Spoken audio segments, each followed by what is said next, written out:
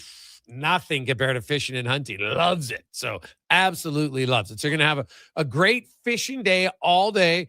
Many spots across the river with catered lunch. Now, the river fishes best in August to October, but you can go in May too if you like. You could go in July, but Mike, with all experience, just feels you'll have better success going in that time. You're primarily going to catch walleye, pike, goldeye, and sturgeon. There are 26 different species of fish in the North Saskatchewan. They'll also stop at one of the show you how you can gold panel on the banks of the North Saskatchewan. Who knows? Maybe you'll strike gold. Worth a little bit right now. You never know. Never know, man. Think about it.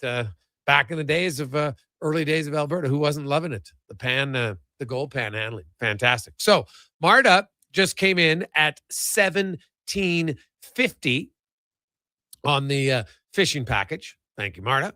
And we are up to $1,500 on package number 2. Right now, this is a steal of a deal. It's a dinner for 12 of you at Vivo Restaurante. It'll be your group of 6, and you're going to dine with Gene Principe, Louis DeBrusque, Jack Michaels, and their lovely wives.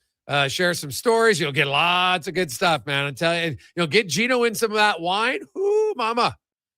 All right. You'll hear some great tales. Same with Louis and Jack. They got lots of fun stories, those 3 together. It's a 5-course meal. It's unbelievable food. The great part is, you know what? They pick their best favorite appetizers. Sometimes they make some special ones just for these dinners. Then you get to pick your entrees that you like. There's salads. You're going to have unreal dessert. The pasta is amazing. Trust me. If you don't have the fettuccine, you're not living. You are not living.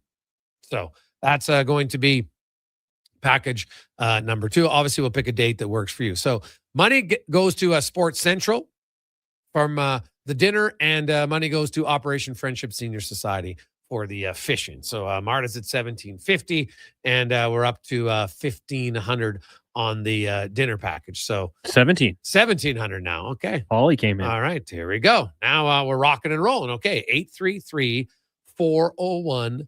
833-401-1440. Good news, con man. It looks like it's sunny on the south side of Edmonton. The snow has stopped. So they said it was going to stop at 4:00. So that's good. And we'll see. But the fact that it's stopped snowing, that's a good sign.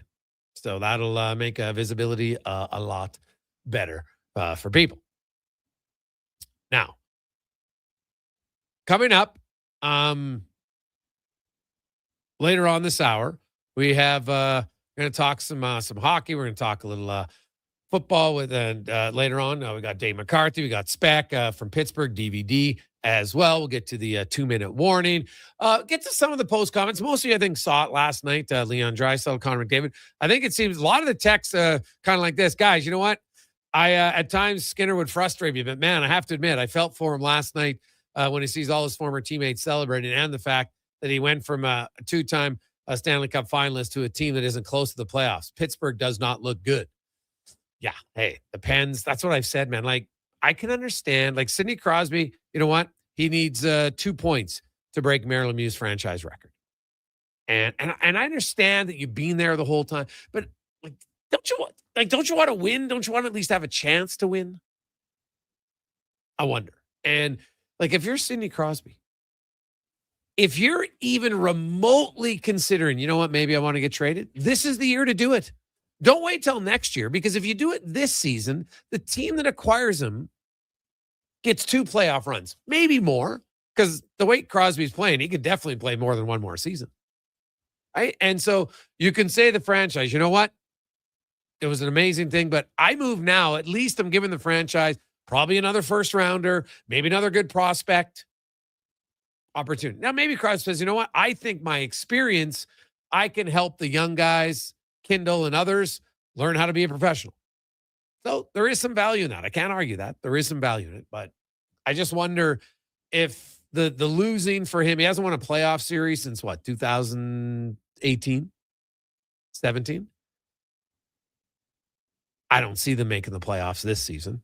Like, I watched that team last night. Now, I know they got some injuries, right? Not having Malkin definitely hurts them. There's no doubt in my mind. But the Penguins are slowly, starting to. They're 3 points behind everyone in their division. The Devils are tied with them. The Panthers are starting to roll here. They have won, I think 5 of their last 7 or something like that. Now, the Rangers can't win at home. It's unbelievable. They got 4 wins in 17 home games. But then they have 12 wins in 18 road games. It's wild. I don't get it. But I look at the Penguins, and I thought they would be a bottom 2 or 3 team in the East, and I still believe that's where they'll end up. And that's what they should end up.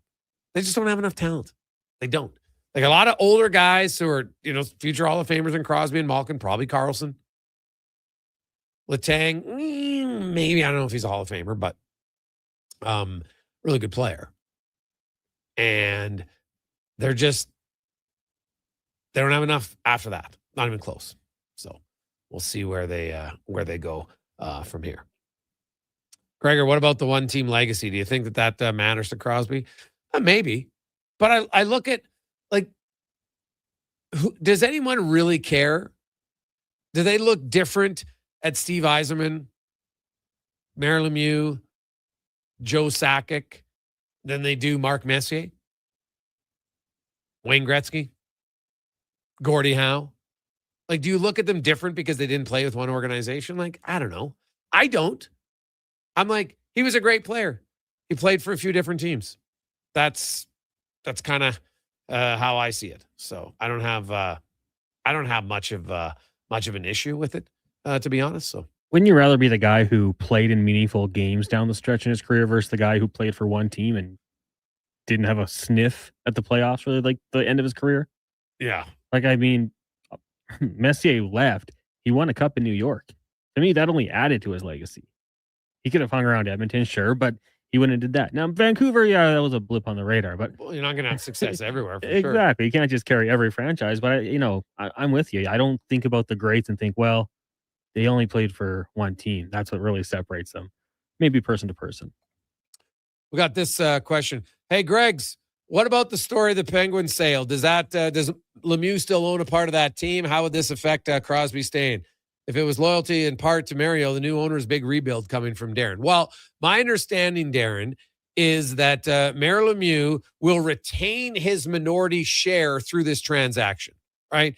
Fenway Sports has sold the Penguins to the Hoffman family out of Chicago, right? It's an investment group. And Lemieux is going to retain his minority share. And there's a chance, if he wants, that he might be open to even having a bigger presence under the new ownership. We'll see. So I don't think, Crosby's future is going to be negatively impacted by this sale at all. Might be strengthened because Lemieux might have even a bigger presence under that. So we'll see. Let's get to the 2-minute warning with Cam Tate, brought to you by Legacy Heating and Cooling, where there's no overtime charges. That's how you build a legacy at legacyheating.ca. We hear it all the time in the junior hockey circle, especially there. The cycle of a franchise. And understandably so.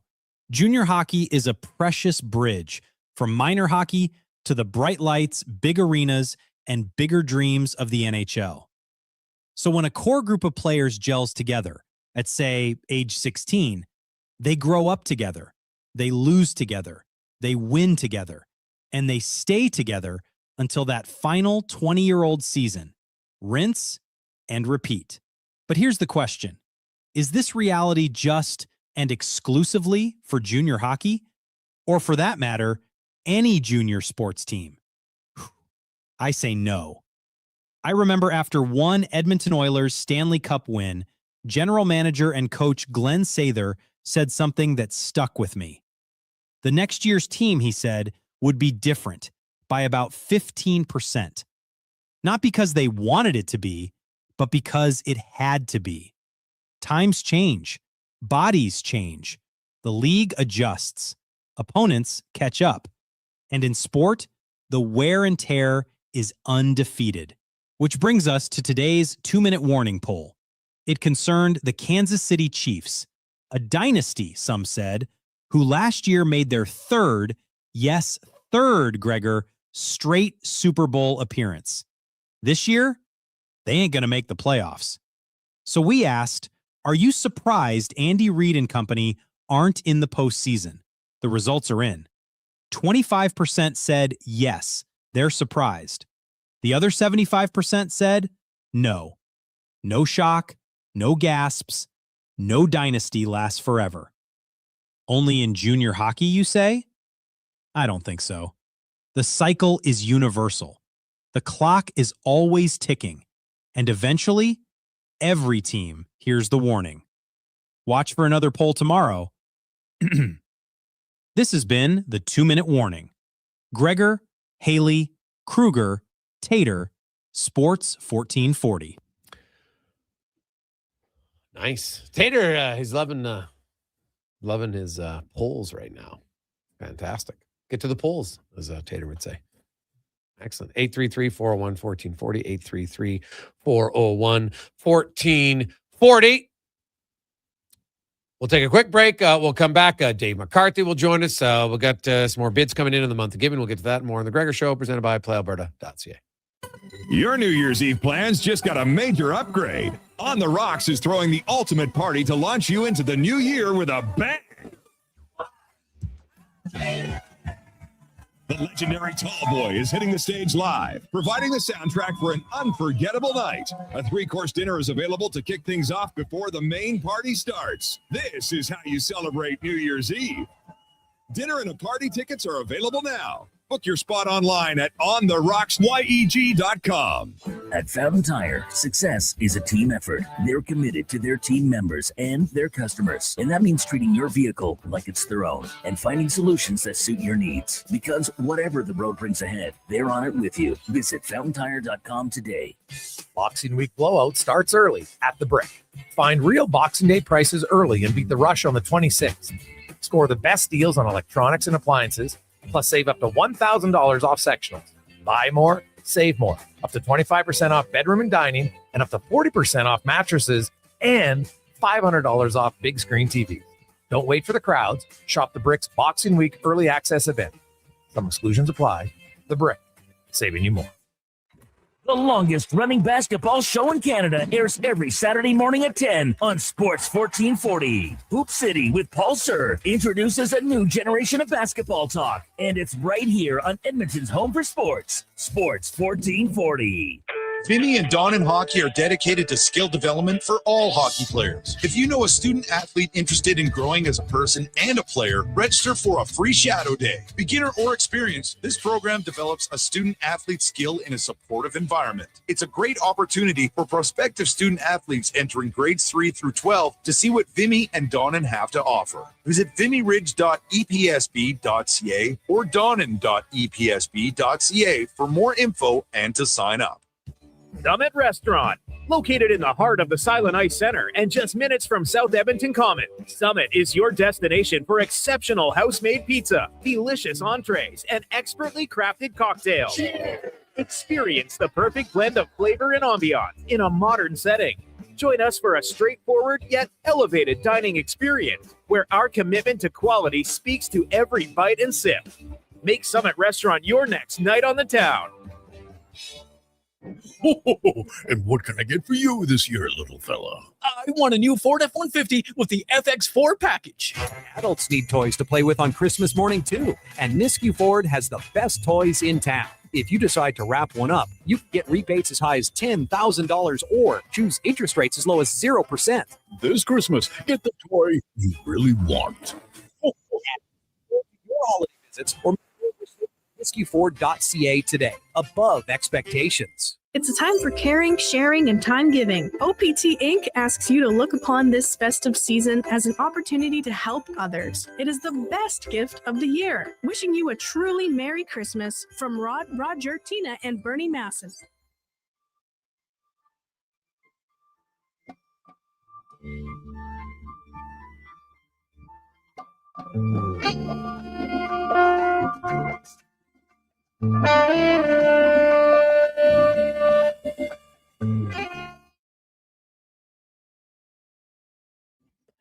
Portions of this hour brought to you by Leading Edge Physio. From weekend warriors to professional athletes, kids playing soccer to grandparents in the garden, rotator cuff tears and tendonitis to post-surgical knees and hips. We fix your body. Life shouldn't hurt. LeadingEdgePhysio.com. The Jason Gregor Show, the best of Edmonton sports talk and beyond. This is Sports 1440. Presented by PlayAlberta.ca, Alberta's only regulated online gambling website. Welcome back. Jason Gregor, Connor Halley, Sports 1440, sports1440.ca. Our month of giving package is pretty much neck and neck right now, and hopefully we get them up, raise a little bit more for charity. We have package number 1, courtesy at $17.50 from Mart. It's our Get Hooked Fishing Adventure. 3 of you will go fishing with Louis DeBrusque, and you'll have Mike from Get Hooked as your guide, take you all across the river. You get catered lunch. You're going to be doing some how to gold pan along the banks of the North Saskatchewan. You're going to catch walleye, pike, goldeye, and sturgeon most likely. Or there are up to 26 different types of fish, but those are mainly the ones you'll likely catch. You can do it. You arrange it with Mike in a time that works for all of you. So it's a date. Obviously, in the summer, we're not going ice fishing. And away you go. And that's to help out Operation Friendship Senior Society. You're going to have a great day. If you love fishing and stories, and I can tell, man, Louis loves his fishing, man. Fishing, hunting, hockey might be in that order of his true loves. So, well, except his wife, of course. So there you go. Marna has that at $17.50. Package number 2. We got to get this one up a little bit. We're not in retail value, so let's get it rolling here. It's dinner for 12 at Vivo Ristorante with Principe, DeBrusque, Jack Michaels, and their wives, and 6 of you. You're going to get a 5-course meal, all the wine pairings, all the cocktails, beer, everything of your choice. Pick a date that works for your group as well as Principe's group. You're going to have it at Vivo in the West End. If you want it in the private room, away you go. Now, I can't guarantee, but I can't deny that maybe you'll have your own Gene Principe dinner intro queued up for that. And currently, Paulie has that at Steel at $1,700. So let's get that rock and roll. 833-401-1440, 833-401-1440. We're helping out Sports Central with that dinner. Now, let's get to our big guest of the day, brought to you by the Silent Ice Center, where, hey, you know what? The Summit Restaurant's there. It's an unbelievable place. But did you know, New Year's Eve, because I know many of you are like, what are we doing on New Year's Eve? I don't know. Well, guess what? Buddy Brett Kissel's got the new show at the new Silent Ice Center on New Year's Eve. The one thing I guarantee you, good music, will have lots of laughs, and he'll be wearing a cowboy hat. I wonder how much we'd have to pay Kiss to do a show without a cowboy hat. Like, I wonder if he's ever done a show without a cowboy hat. We might have to ask him, Cons. I'd be curious. Anyone ever seen, like, maybe, a young Brett Kissel? Did he do a show without a cowboy hat on? I don't know. Like, I can see why I wouldn't. I totally understand it, but just wonder. Would he? Like, he's probably done a song, maybe. Right? Get excited, throw the hat off, keep it off for a bit. I don't know. You Google image search him, and every single picture, black cowboy hat. He's got a black cowboy hat. Right? Like, never changed it up. Like, is he like Ray Donovan of hats? Like, does he just have, like, you know how Ray had all the black suits? And you go in his closet, white shirt, black suit. Like, is that Kiss? I wonder how many black. We might have to get him on. Now I'm curious. I want to know how many black cowboy hats does he have? It's one less thing to think about every day. Yeah, it's true. Well, actually, they did a study, Cons, where somebody bought the same. They had the exact same, like Ray Donovan, and how your life was easier. Because sometimes, how many of you will stand in front of your closet or your dresser and be like, "What am I wearing?" And they say it just simplifies things. Less is more for us. We don't need to make that many decisions. Because I know you guys, how many of you have your, like, you probably have 20 shirts in your closet. You're only wearing 6 of them. You just rotate. I'm with you. I do it too. I got a drawer of t-shirts. I'm like, I don't even know what's at the bottom. I never really get there. I like my 5 rotation ones. Right? Because everybody has Golden Boy. You have your Golden Boy t-shirt. Right? Our next guest, I guarantee you, he's got a few Golden Boys, probably a Golden Boy hat, maybe a Golden Boy suit, maybe a shirt. Dave A. McCarthy from SiriusXM joins us every week here on the show. Davey, how you doing? Do you have a Golden Boy hat? Do you have a Golden Boy t-shirt? Like your fave that just Oh, man. Like, honestly, you're right when it comes to the t-shirts, because I do have a couple of drawers that probably have, I would say, 8 t-shirts times 2 rows times 2 drawers. Yeah. So like we're looking at 32 t-shirts there. I might wear 5. And every now and again I get into the drawers and I'm like, yeah, I should cull some of this, right? And then I get down, I'm like, that's a nice t-shirt. I can't throw that out. And so it goes back in the drawer, and then I maybe wear it once and it goes back deep, and then I never wear it again. I should cull, but I just can't bring myself to, because this is quality material. But there are a few that just look better than the others. Now, when it comes to suits and dress shirts, I will say that I do my best to get through the rotation as best as I can. I wore an ascot last night because it was an original 6 night. Ooh, so nice. Yeah, we've limited the ascots to original 6 nights. But suit wise, I don't have an issue. T-shirt wise, you're right. Like you only need 5, really. Let's be honest. Yeah, nice. By the way, Gene Principe, $1,700 for an intro. I love it. Like, I feel like I owe you some money. I saw Gene on Saturday, and I didn't know his time was quite that valuable, but it should be, because he is a presence. We love Gene. Oh yeah, no, it's good. Leon Draisaitl became the 21st fastest player to 1,000 points last night. Has 1,003, and I did a real deep dive. Wrote an article, got some great insight from his family, just because, lots of Canadian superstars. We've never had a German superstar in the history of the NHL before Draisaitl. Like, he was the first German player to 500 points, never mind 1,000. And he's on pace to be in the top 20 all time, right? Like, he's a surefire Hall of Famer already. When you look at how many 50-goal seasons, he's won the Rocket, he's won the Hart, he's won the Art Ross. Like, he's had an unbelievable career. He's one of the few guys in the NHL that on some nights can be deemed the best player in the world, with McKinnon or McDavid, right? Draisaitl's that good. What do you make of his? Because, like, he didn't have outdoor rinks. There's no outdoor rinks in Cologne. He had to move away from home, Dave, at 13 to go from Cologne to Mannheim, which is about a 3-hour drive away. And, so I was doing the math. That's something like 2008. Yeah. And in 2008, it wasn't like his parents moved with him. And it wasn't like in North America where you have billets. The team puts up and the kids lived in their place together. It's kind of wild. It's just a different lifestyle. Yeah, that I was actually in the midst of reading that piece before I jumped on with you here, so I'm not quite finished yet, but I can assure everyone it's worth your time. It's an outstanding piece, and I was learning a lot.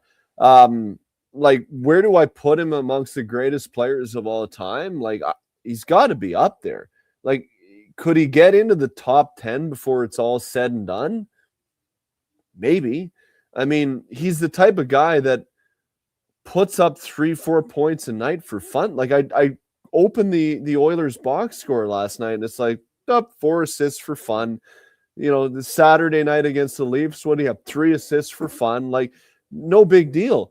So the guy's going to put up massive numbers. He's still so young, really. Like, he's got 10 years left easily. What I think would really help is if he puts a Stanley Cup beside his name. No fault of his. I mean, he's done his part without question in the playoffs. And, you and I have talked about this in the past.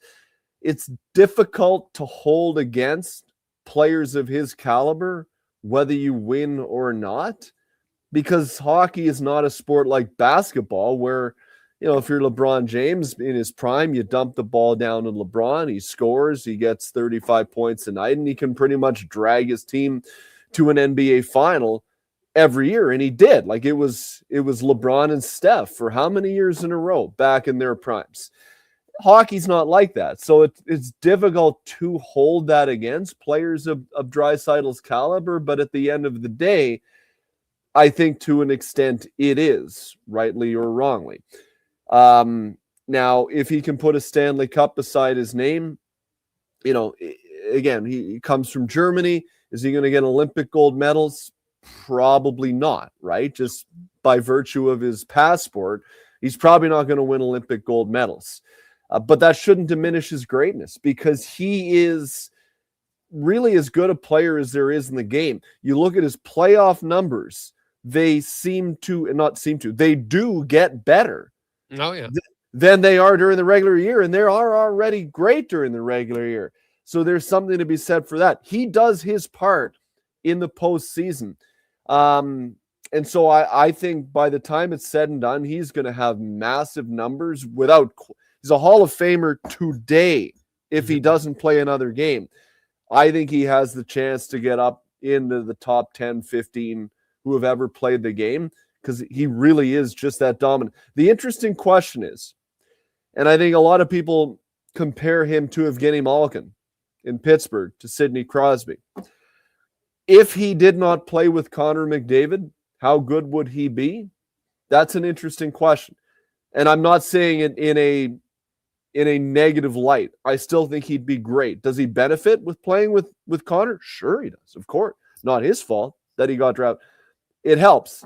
But I think when we've seen Connor out of the lineup for periods of time, Draisaitl's game has shown itself to be at a level where it is as good without Connor as it is with him. And when it's with him, it's even better. So, yeah, I think Draisaitl deserves a ton of credit. He's an incredible player. Yeah. Now, speaking of McDavid, and you're right, Draisaitl's numbers, actually his points per game and historically when McDavid's out are ridiculously high and actually higher than when he's in. So it seems to elevate. Now, it's a smaller sample size, so I understand that. But, McDavid has found his game, another 4-point night last night. He's pulled close to McKinnon. Now, Celebrini had a sick game last night, too. What a spinorama goal. Like, that guy, I think, he's cemented himself for sure on Team Canada, Dave. But what about Bedard? And is it all going to depend on what's the prognosis? Because if the injury says he's out until the end of January, is that still enough time for him to come back? Or unless he's coming back in early January, do you think that this shoulder injury might cost Connor Bedard a spot on the Olympic team? Yeah, it might. It might, because look, I mean, I think if you're bringing Connor Bedard, you got to play him in the top 6. Right? Like, you're not going to rely on him to kill you a penalty. You're not going to rely on him to check the other team's best players. He has to play in the top 6. Now, here's what's interesting. Do you bring Connor Bedard? Do you play him in the top 6? And if you bring Mitchell Marner, which I think they will, do you play him down the lineup? Because he's a guy that you can rely on to check, to kill a penalty. Would it be a shot to his ego? Probably. Should it be? I think if you're going to be on the Olympic team, you should check it at the door. But if you're willing to bring Connor Bedard in an offensive only situation, I think you name him to the team. Few people shoot the puck like Connor Bedard. Few people can operate on the power play the way that Connor Bedard can. Can Mitchell play that role? Sure. Is your team better if you've got Connor Bedard in an offensive role and Mitch playing on the third line? Also probably yes. Are you willing to do that? That's the question. I think Connor's really been good. But in saying that, I know the management team tends to prioritize trust at tournaments like this beyond just sheer offensive prowess. And so do you like Marner in a top 6 role, and do you like another guy down the lineup in more of a defensive role? That's their prerogative. That's their decision to make. I think there's a lot of people that would not be looking adversely at the management of Team Canada if they approached it my way by bringing Bedard in a top 6 role and moving Marner down the lineup. I think that makes them a stronger team. Do they see it that way? That's the question. But I think the way he's played, he's come pretty close to earning the right. The fact that the injury occurred complicates matters a little bit, and that it comes right up against the tournament is a bit of an issue. But in saying that, if you name him and he proves himself not to be ready by that time, you can replace him, and it's really not that much of an issue. But I think he's played well enough to put himself on the team. I really do. Dave, I don't know if you saw the press conference with Seattle and Lane Lambert.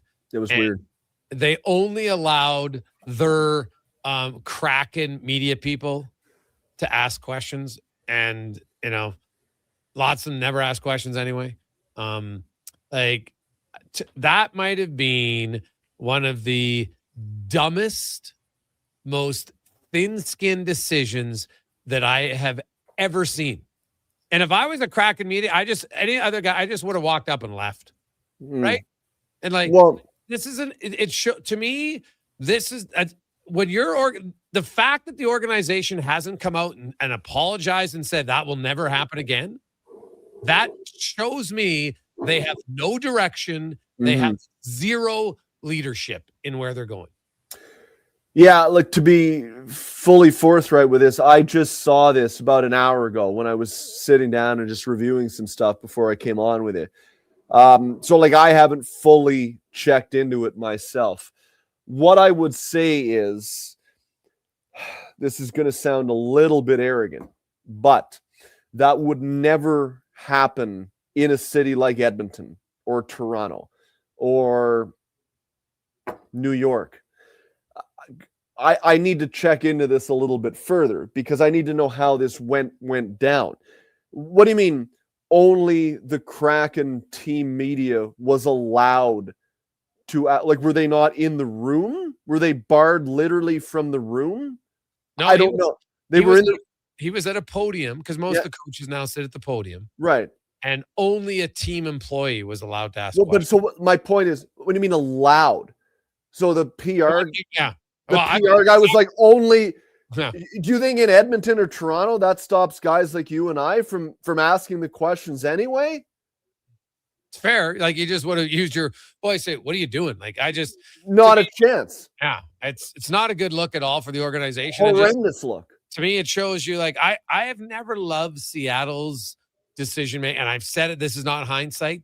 The day they did their draft, I was like, who are they drafting? It was the most passive draft you could think of. And I know they had success in year 2 and everyone's like, oh, see, it's all good. And it was great. Yeah. And then their fourth line, which scored 40 goals, which never happens. Their fourth line had 40 goals that year. And guess what? They got rid of their entire fourth line. Oh, Morgan Geekie, they didn't want to pay him $2 million. What's he doing now? It's got Might more have 60 goals this year. Than, I think half of the top 6 in Seattle himself, right? Ron Francis has done a terrible job in Seattle. It's not talked about enough. No, it's not. I agree. Ron Francis got promoted up. How the hell you're losing and you get promoted upwards? That's just a sign of an organization that has no real direction for me. I said it in the summertime with the way they navigated their offseason. What are they doing? What is the direction here? And they got off to a little bit of a decent start, and when they rolled through town here in Toronto in mid-October, they played a good game. They were pretty aggressive on the forecheck. They were a rambunctious bunch. And I was impressed, but I'm like, okay, that's a hard way of playing. And it's easy to do in game 1 of the playoffs. It's pretty tough to do for 82 straight games. And if they don't do that, they will not have a chance. And I just think it's proven to be too much to sustain what was a half decent start. So, you look at the long-term moves they've made. They committed right away to Matty Beniers. This guy's got 4 goals this year. 4 goals. They jumped the shark on that extension. They don't score nearly enough to be able to contend. Nowadays, you need to be able to score. If you can't, you don't have a chance. In order to win, you need to play sound defensively, without question. But that alone can't get you to where you want to be if you cannot also score. And so they've committed to a bunch of guys that, to me, are decent players, but are over-slotted in their lineup for the amount of money that they're getting paid. And now they've gone through a terrible stretch. They've lost 9 of 10. And again, I'm going to check into that a little bit further. But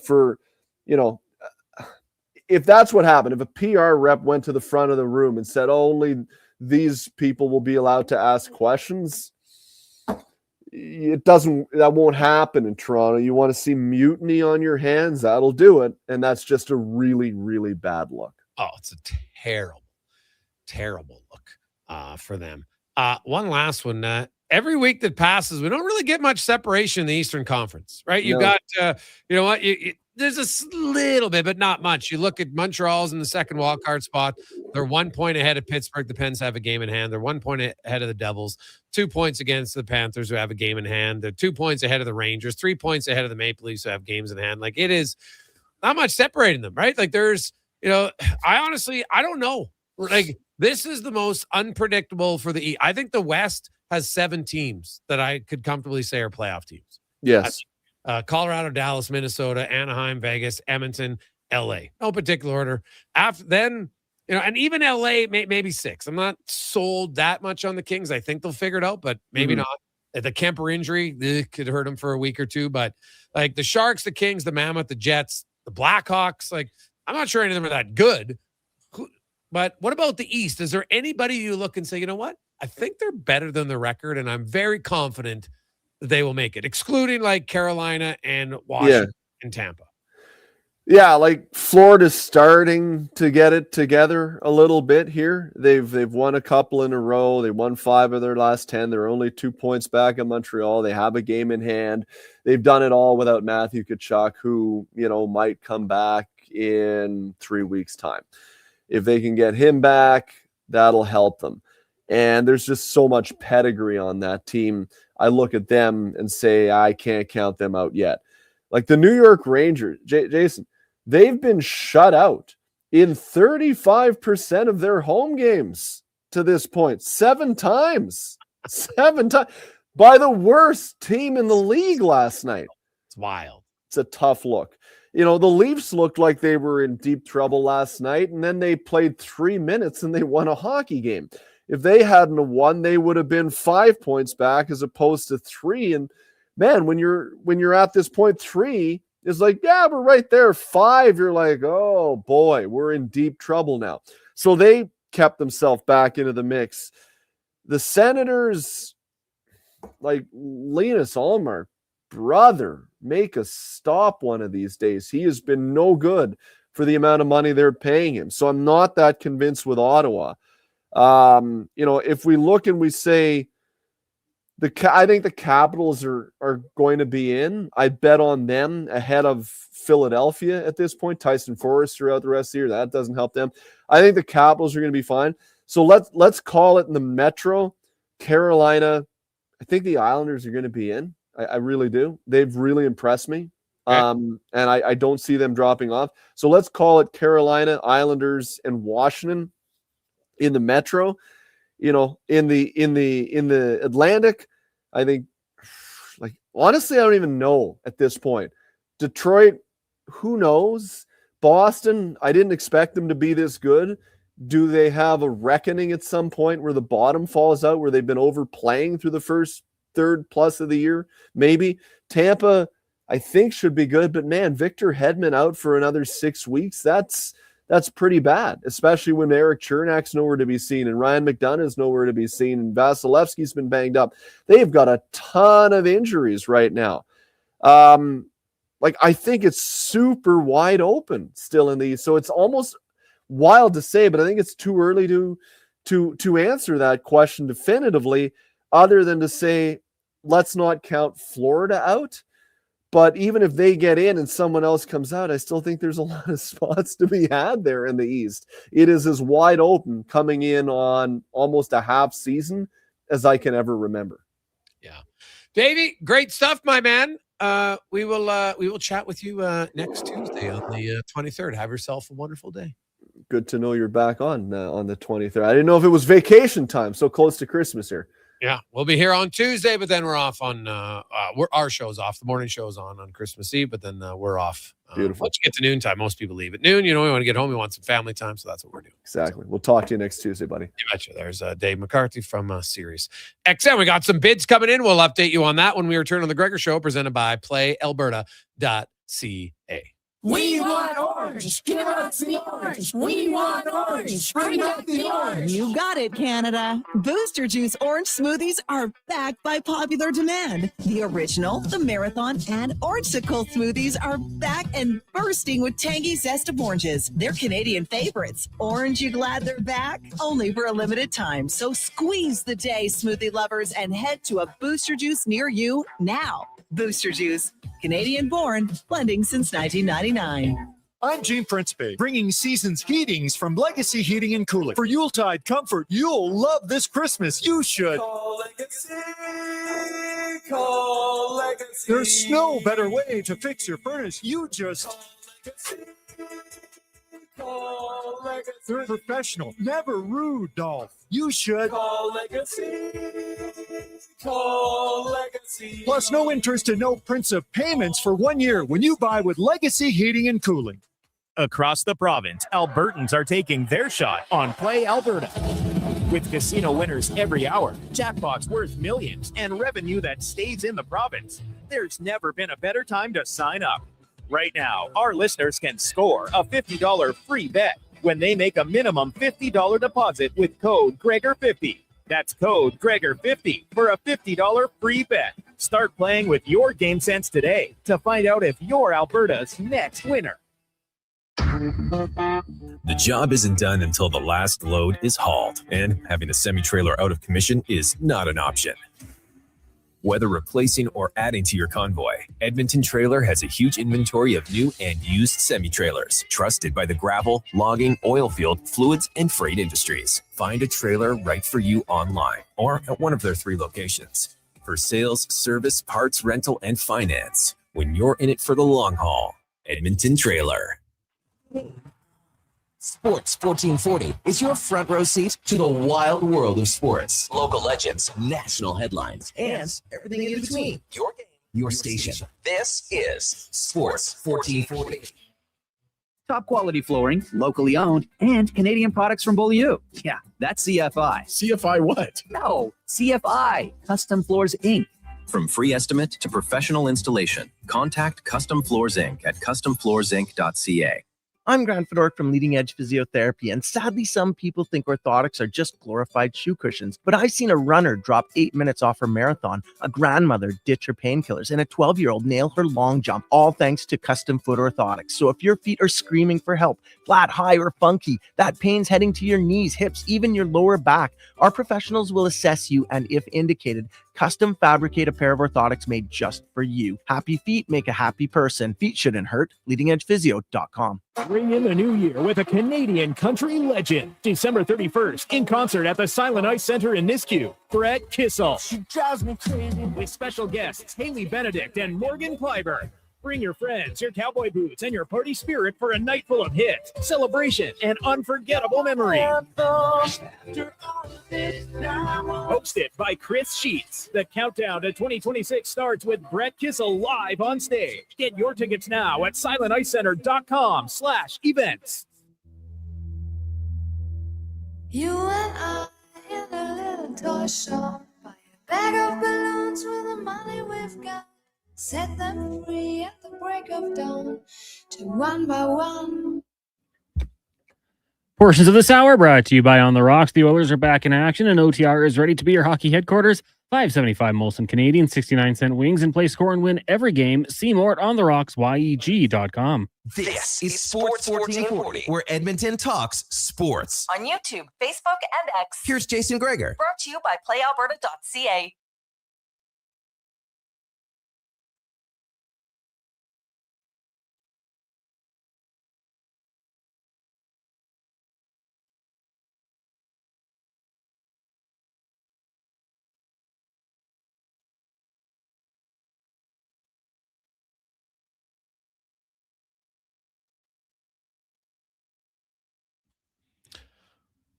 $448. We got some bids in. Marta is up to $2,000 after Jack had come in.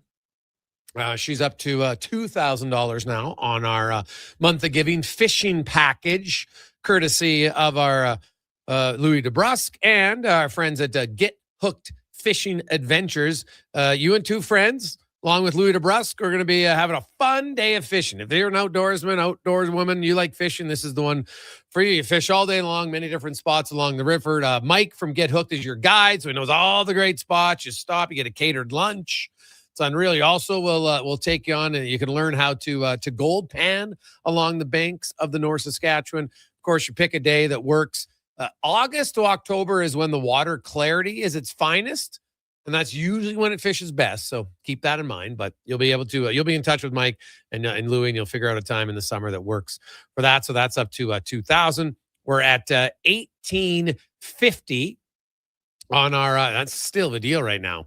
18. That to get that is awesome. So you look at the dinner. It's at Vivo Ristorante. Will be there. It's dinner for 12. Your group of 6, and you're going to have 6 special guests: Gene Principe, Jack Michaels, Louis DeBrusque, and their significant others. So if you want in, 833-401-1440. It's a 5-course meal. You sit down, you relax. Like, this will take many hours. So plan to relax. All your wine, all your cocktails, all your beverages, everything is included. It is an amazing night out, and you'll have a lot of fun. So, and great food. Trust me, if you've never been there. If you haven't been there, you tell us afterwards and I'll let you know. So we're helping out Sports Central, which gets kids playing the game. Okay, so you'll have a great dinner and you'll know, man, we just got some kids who could play sports. It can be life-changing for them. And the fishing package, we're going to help out Operation Friendship Senior Society. There's lots of people in society that get overlooked. So there you have it, 833-401-1440. 833-401-1440. Let's get to 5 question now, brought to you by The Brick. We're saving you more. That's what they do, because right now, maybe you don't want to get up early. You're like, I'm done. I don't want to get up early on Boxing Day. Well, you can get Boxing Day early access right now. Buy more, save more, 25% off bedroom and dining, up to 40% off mattresses and more at The Brick and thebrick.com.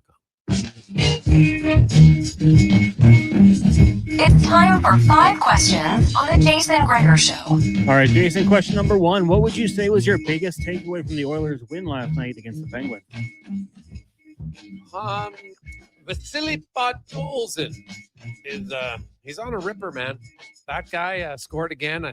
I like his dogged determination all over the ice, and it's been very noticeable. Obviously, he's scoring a lot of goals lately, but this is not just by fluke.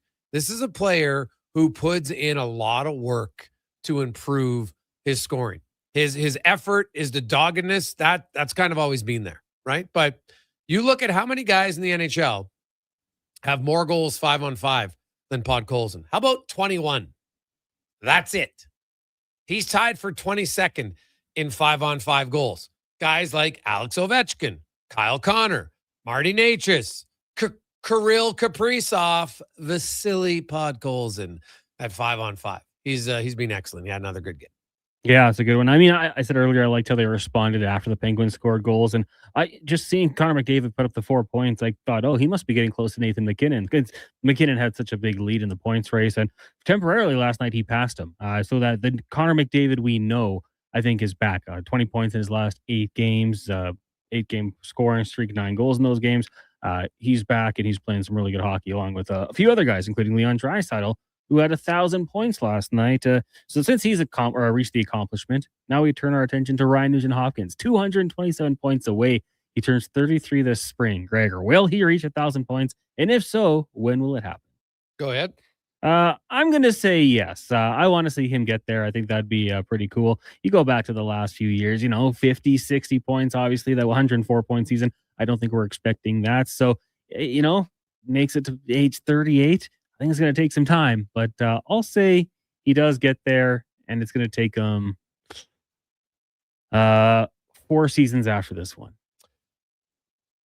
Yeah, I look at Nugent-Hopkins. Let's say he gets another 40 points this year. So that puts him, then he would be 187 points away. So, you do that 63 points a season for 3 years. Possible, yeah, but then there's going to be injuries, everything else. I think it gets it done in 4 years. My question is he doing it as an Edmonton owner, or is he somewhere else? That's my question.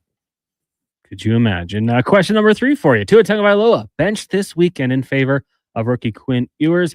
What do you think the future holds for Tua with the Dolphins? Well, they can't really buy him out, right? I was looking at his contract. Scheffler had put it out there. Like, he's not buying him out. He's just, you know what? He's going to have to regroup. Like, what's going wrong? Because 3 weeks ago, Cons, he looked great. Right? He had a 3-week stretch, and everyone's like, Tua's back. They're playing awesome. So, I don't know. Is there something behind the scenes here? His practice habits? I don't know.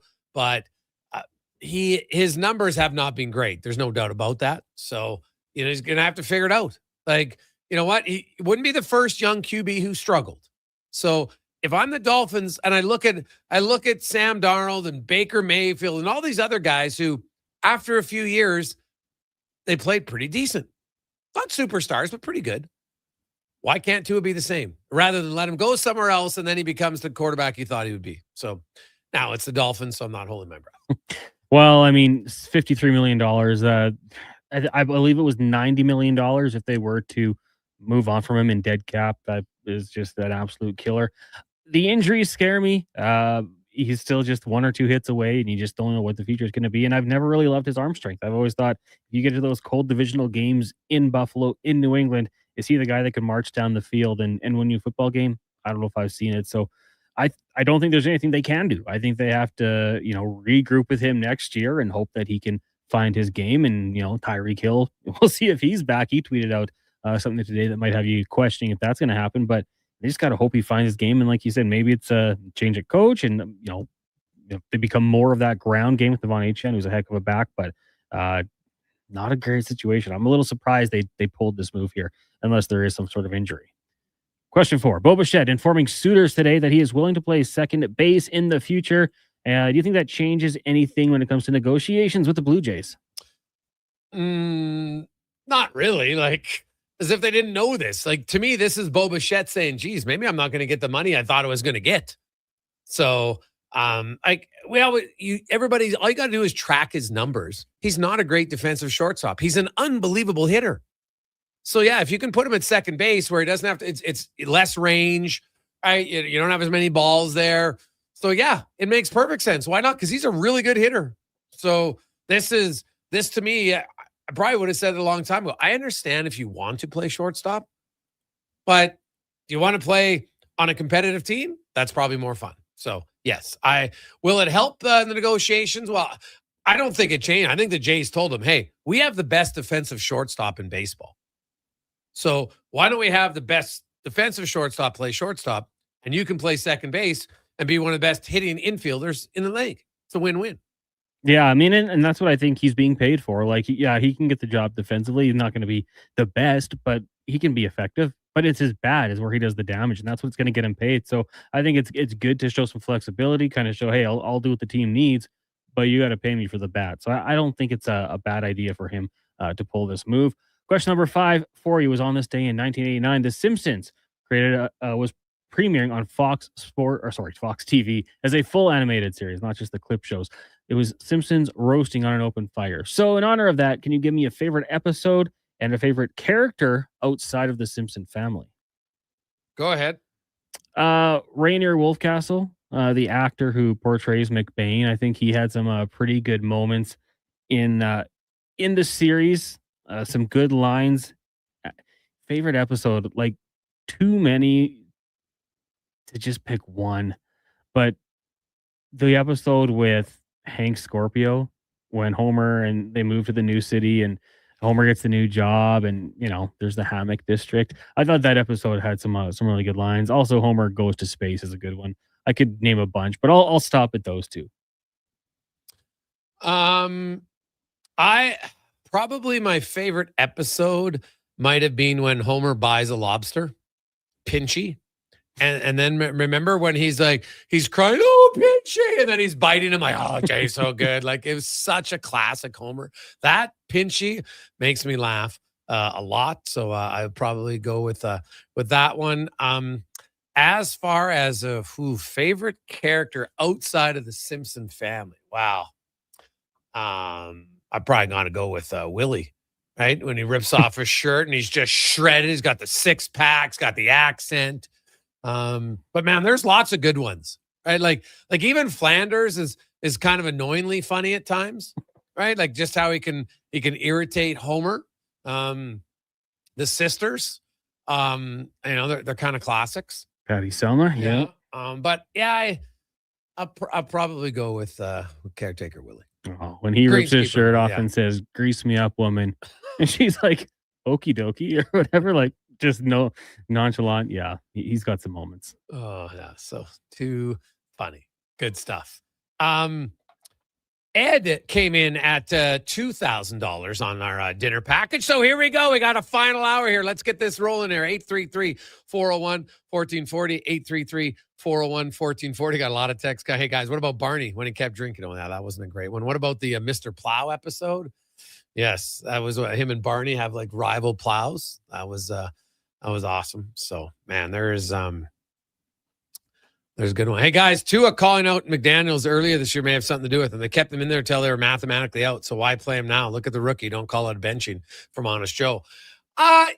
In a way, sure. But I guess, like, is McDaniels your coach of the future? And if you're the owner, are you going to allow the guy who's not your coach of the future? I guess maybe you're just saying, hey, this is who we're playing. So you're right behind the scenes. Maybe that's what they're doing. And that's not a bad decision. Although it's not like Tua's old. You're committed to Tua. There's nothing you can do. You can't buy him out. I guess you could trade him, but at that contract, probably not. And why would anyone want Tua? Yeah, well, at that contract, 100%. I agree with you. So might as well try to play him, try to work with him. And if McDaniels isn't coming back as a coach next year, well, maybe that's what they're doing. They're just, you know what, this coach doesn't like you. Let's just save you. Who knows? But it is an interesting situation. We'll come back. Mark Spector will join us from Beantown. We'll get our final hour of month of giving packages. We'll tell you what they are when we return on the Gregor Show presented by PlayAlberta.ca. Let's get to the Con Man and a Sports 1440 update brought to you by Northgate Chevrolet Buick GMC. Wish and win. You stop in, you play, and you could win $25,000 off the purchase of your vehicle. Guaranteed when you come in. You get $500 off minimum. So go in, wish and win, play. Good luck. NorthgateGM.com. This is a Sports 1440 update. 5 games on the ice tonight in the NHL. The Kings in Florida taking on the Panthers. The Wings host the Mammoth. Jets take on the Blues. Hurricanes and Preds. And the Golden Knights hosting the Devils in the association. 2 games, both at 6. Bulls, Cavs, and the Grizz in Minnesota. In the AJ tonight, you got Fort Mac and Canmore and Old hosting Grand Prairie. Both those games will start at 7. And in the PWHL, midway through the first, Toronto up on Montreal 1-0. Coming up in hour 4 of the Jason Gregor Show, the month of giving rolls on. We'll also be joined by Mark Spector of Rogers Sportsnet and Derek Van Diest from NHL.com. I'm Connor Halley. This has been a Sports 1440 update. Sports 1440 in West Edmonton Mall and Wetaskiwin. CKJR is a Stingray radio station. Download the free radio player app and listen wherever you go. Vinny and Don in Hockey are dedicated to skill development for all hockey players. If you know a student athlete interested in growing as a person and a player, register for a free shadow day. Beginner or experienced, this program develops a student athlete skill in a supportive environment. It's a great opportunity for prospective student athletes entering grades 3 through 12 to see what Vimy and Donnan have to offer. Visit vimyridge.epsb.ca or donnan.epsb.ca for more info and to sign up. Boxing Week blowout starts early at the Brick. Find real Boxing Day prices early and beat the rush on the 26th. Score the best deals on electronics and appliances.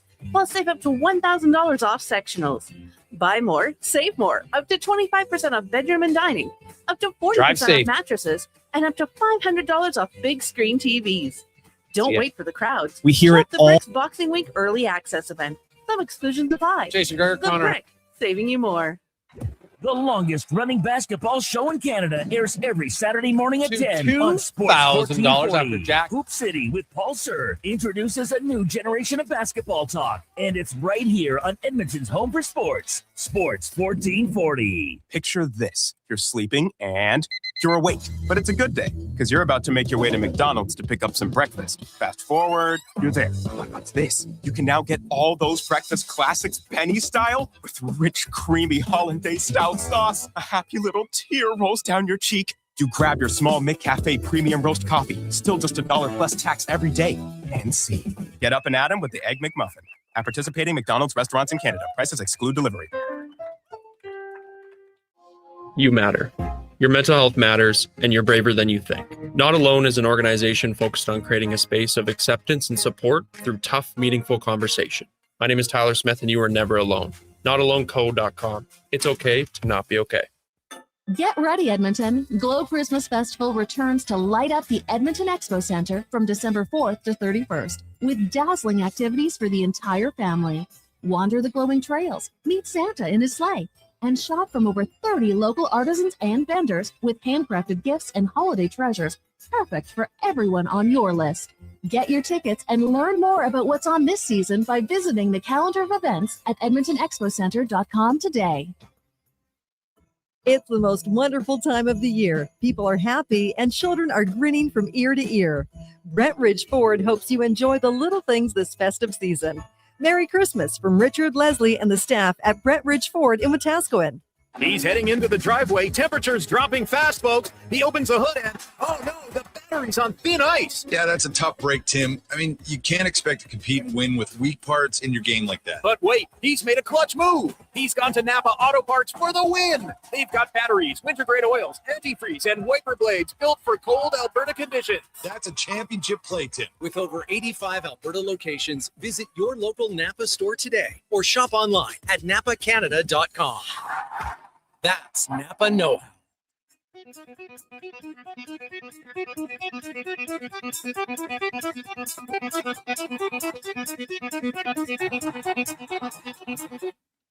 Portions of this hour brought to you by Elks Nation, 2 weekly podcast with Eddie Steele and Declan Kruger breaking down the green and gold, the most in-depth Double E football coverage on YouTube and anywhere you get your podcasts, elksnation.ca. The Jason Gregor Show, the best of Edmonton sports talk and beyond. This is Sports 1440. Presented by PlayAlberta.ca, Alberta's only regulated online gambling website.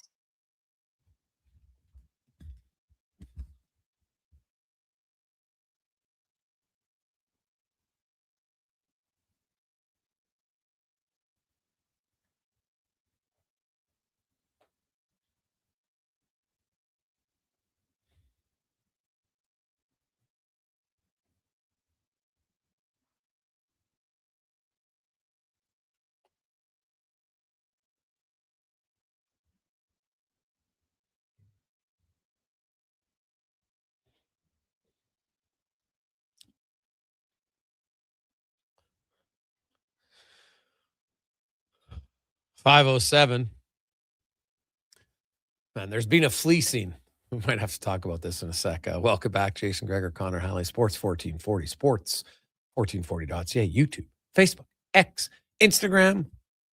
Always brought to you by PlayAlberta.ca. We have some bids coming in. We're up to $2,100 from Peter on our dinner at Vivo Ristorante. It's for 12 people, by the way. Vivo dinner at 12, and it'll be your group of 6, along with Gene Principe, Louis DeBrusk, Jack Michaels, and their wives. It'll be a fantastic night. 5-course meal, wine pairings, cocktails, beverages of your choice. You can have it in the private dining room if you want. It's going to happen at a date that works both for you, so it's not a set date. Don't worry. People have been asking, is it a set date? No, it's flexible on when you want to make it. So that's up to $2,100 with Peter. We're helping out Kids Sport, or sorry, not Kids Sport, Sports Central. So if you want to get kids back in the game, Kids Sport and Sports Central kind of work together, but they're different in what they're doing. And Sports Central gets all the equipment because you got to play hockey, football, soccer, whatever it is. Just have the gear so you can play, and what a difference that makes in kids' lives. So you guys will have a great dinner, have lots of fun knowing that you got some kids on the ice, on the field, on the pitch, wherever. It's great. Other package, Marta has that at $2,000, courtesy of Get Hooked Fishing Adventures, where you will be fishing the North Saskatchewan. Mike from Get Hooked is your guide, knows that like the back of his hand.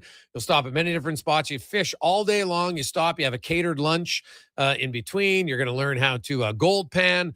There's about 26 different species of fish, but you primarily catch walleye, pike, goldeye, and sturgeon. And Louis DeBrusk, man, big outdoorsman, loves hunting, loves fishing. Like, honestly, I bet you if I asked Louis, okay, you only get to pick one, hunting, fishing, broadcasting hockey, he might pick hunting and fishing. No joke. Like, man, that guy, he loves it. Absolutely loves fishing. So that is at $2,000 from Marty. You can get in at 833-401-1440, 833-401-1440. Package number 1, package number 2, 2,000 fishing, 2,100 for the dinner. And let's rock and roll. As it's time now to get to the Spec Report, brought to you by GS Construction. New houses and roads are built every day, but before overpasses can go up or roads can be widened, the first step is relocating all the underground utilities to make way for the new infrastructure. And that's what they do at GS Construction. As Mark Spector from Rogers Sportsnet joins us from Boston. Spec, how you doing? Doing awesome, man. How you doing? Pretty good. Real good. It was a game. I think the 1,000-point was like the most expected thing to happen in that game. I didn't think 4 points was going to happen for both McDavid and Draisaitl. But I read your piece about the points and where Draisaitl ranks, and the comments from his players was great. I took a different route. I kind of went back to see, like, how does a guy from Germany with no outdoor rinks and not a lot of teams, he has to move away from home at 13 and many other things to become one of the best players in the NHL right now. It's amazing that, like, it tells you a lot about the character of the kid and really, I guess, the parenting style that you'd send your kid all the way across the world from Germany to Prince Albert, Saskatchewan. And, the kid handled it just fine. The 16-year-old Leon Draisaitl, no problem. The parents were like, yeah, we'll come visit you a couple times. Like, there's a lot of, I don't know if I'd send my kid to Cologne, Germany at 16 or some German version of Prince Albert. That takes some guts on behalf of the kid for sure. And the parents too. Oh yeah. No, it's talking to Peter and Sandra, who I'd seen him around, obviously never talked to him that much, but I got a real good insight. Like Peter had played in 3 Olympics, like he really understood hockey. Never coached his son. That was the part that was surprising. He's coached for 30 years, but he never coached Leon. And he said, I learned early that he didn't respond well to me coaching him. So no problem. He never coached him. And, they did a little bit of street hockey stuff together, but really just kind of was his dad. And, that's okay but that's not always the case. A lot of people think, hey, his dad is a good coach, so he must have coached his kid. And he didn't. And, it was Leon actually who went to his parents at 13 years of age and said, hey, I got to go to Mannheim. And Peter was like, what the, what are we doing here? But they did it. And, Sandra was very honest. She cried when he left, but said, I just can't stand in the way for my son. He's passionate about it. I got to support him. Yeah. So that's, that's pretty cool. Like I listen, like your son's a lot younger than my kids. And, I look back now, my youngest is 24, and you look back and, hey man, there's no perfect parent. You're not looking at one. I'll tell you that right now, but you do the best you can. And I think you kind of judge yourself, the job you did on the end result of the human being and the adult, right? That comes out the other end of the thing. And, it's important that you create independence in your kids. Like your kid wants to go to Mannheim in that situation. You know what? Sure, you don't want that to happen. And sure, you're going to miss them. But listen, this is, I guess, me giving out parenting advice, which is kind of stupid, but you got to let your kid free. Like, when I hear about those kids that live at home at 35 and mom does their wash, like, no. That's not right for me anyway, as a parent. So good for the Draisaitls. Like they trusted their son. And as it turns out, Leon's a trustworthy guy, mature, and he handled it just fine. Yeah. They had the T-shirts with them, smoking his way to 1,000 points, obviously having some fun with that. They had a big cake for him as well. 1,000 points, pretty big accomplishment. He's only the 103rd guy to do it, the 21st quickest to 1,000. It wasn't lost to me, Spec, though, that it was like, I don't know if you had a chance to talk to Skinner after the game or not, but man, like that had to be a tough situation. Like it's your teammates that literally were your teammates 72 hours ago, or well, maybe a little bit 96 hours ago. And, you'd been there for all those points. And then, they're celebrating literally 5 feet from your crease after the first goal of the game. Yeah, the way NHL teams work now as a reporter, you just don't have time to go to both rooms. Like, I stopped going to both rooms a long time ago because you end up getting nothing out of either. So I talked to Stu, of course, at the morning skate at length, but had I been in the room, that would have been the question is, what was it like? Like, he turned his back to that group of Oilers and kind of cleared some snow, and you could just tell that he didn't even want to look at it. And I don't blame him. Every voice in that scrum of players hooting and hollering, he would recognize the voice because he knows those guys so well. That would have been a question I'd love to have heard Stu Skinner answer is what was that like standing there while that was going on? We've all seen the video today, and you know what? I felt a little bad for him. That couldn't have been much fun for Stu Skinner, I guess, huh? No, not really. And I guess, hey, you're the you're a pro and you figure it out and away you go. And maybe in a way it's like, okay, you know what, this you gotta create separation, right? So maybe as hard as it was, maybe it was easier. Like, it wasn't lost to me that it was Brett Kulak who put it over the glass. He was in the box when it happened. Yeah, I know. Given an extra. Well, and then McDavid scored right afterwards, and oh my goodness! But I like, hey, the superstars were the superstars, and they're really great, no question about it. But there's two guys I want to talk about. Is Matt Savoy's now up to 7 goals, but Vasily Podkolzin has 9 spec.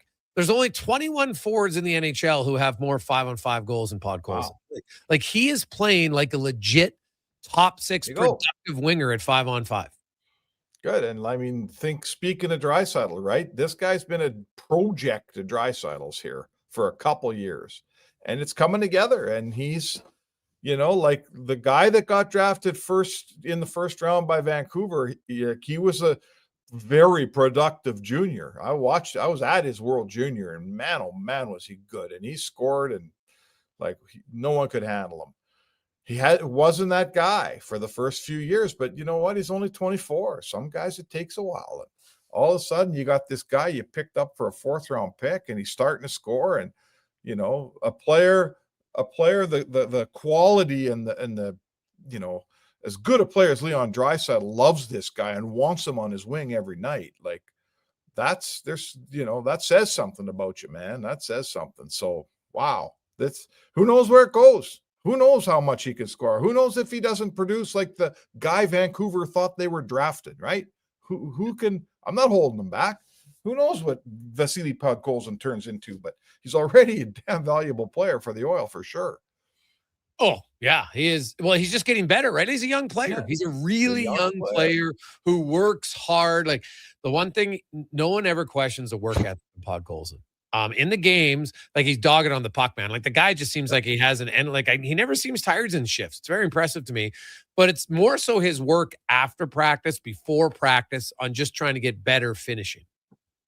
Yeah, and you know what? You love that. Like, what a good example. There's a big cliche, first guy out in the practice ice, last guy to leave. Yeah, there's no cliche with this guy. We go to the practices. You see him, I see him. 20 minutes before the practice starts, he's out there. Like, he's out there with the goalies who do early work every day. So, you know what? It's a great example that he's got his head on straight. This kid, he works and works and works. He's got a good attitude. He works in the games. He never takes a night off, all those things. And good things, I guess, Jake, eventually come to good people, right? And you got to love the kid. You got to, flamed out in Vancouver. And didn't let that set him back. Came here and said, I don't care what people say about me. I'm going to be the player I want to be. And look what he's turning into. Yep. No, it's been good. Good for him. Yeah. Looking at, I know it's baby steps, Spec, but Matt Savoy scored essentially while being a 4th line. Hudson made the zone entry, made a nice move around it. Eventually goes to Frederick and Janmark, and Hudson changes. Savoy comes on and gets the goal. But it desperately needed some contribution from 6 guys. Yeah. Yeah, they're not getting much out of their depth guys at this point. It's got to come. Like, I think it'll come. I mean, there's a few things that are going to happen here. Like, Roslovic's going to come back. Let's say, just for fun, that pushes Savoy onto the 3rd line. That'll make your third line a little more dangerous. Or, I know you think maybe Nuge goes to third line center. If he does that, that makes your third line more dangerous. Now you push someone down to the fourth line. Kapanen comes in. I think Kapanen's shown himself to be a guy that's been productive in the third, fourth line role. And at some point, a guy like Mangiapane or Frederick, you'd think either heats up or sits down, one of the two. Like, we're almost halfway point in the season, and those two guys haven't helped much. So I don't think they'll stay that way. I think at least one of them will improve and start to score. But, it's all I got for you, man. They need some depth scoring. It hadn't been good enough. And the other thing I think they got to work on here, Jay, is starting to keep the puck out of their net a little bit. The Oilers are since November 22nd, they're the highest scoring team in the league. But, McDavid is an even player. He's second in the league in scoring, and he's an even player. That can't work. Yeah.